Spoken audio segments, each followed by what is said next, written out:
पतंजली योग परिवार लाखनी कार्यकर्ता बैठक पार पडली.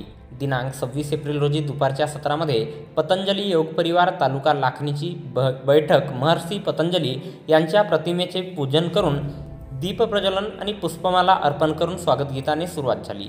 सत्यनारायण अनमदवार, राज्य कार्यकारिणी सदस्य, पतंजली योग परिवार महाराष्ट्र पूर्व यांच्या अध्यक्षतेखाली डॉक्टर रमेश खोब्रागडे, जिल्हा प्रभारी पतंजली योगपीठ हरिद्वार, भारत स्वाभिमान न्यास भंडारा जिल्हा, सुरेंद्र पांडे, महादेव चांदेवार, तालुका प्रभारी पतंजली योग समिती, सुनील भाग्यवानी, तालुका प्रभारी भारत स्वाभिमान, सुधीर बावनकुळे, तालुका प्रभारी किसान सेवा समिती, गोविंद पडोळे, जिल्हा सोशल मीडिया प्रभारी प्रणाली सावरकर यांच्या प्रमुख उपस्थितीत संपन्न झाली.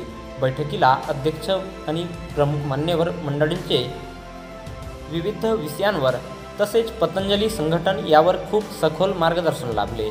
बैठकीला तालुक्यातील आणि नगरातील रमेश पंचभाई, देवदास भुरे, पुरुषोत्तम चुन्ने, पटलेसर, मोहन बोटकवार, अशोक नवखरे, कोमेंद्र ढोबळे, कविता मोडकिरे, माया कंगाली, सुनीता फंदे, अर्चना भांडारकर, छकुली लांजेवार, नलिनी नवखरे, नयना मोहतुरे, जयश्री कोहाडे आणि अन्य साधक इत्यादी पदाधिकारी उपस्थित होते.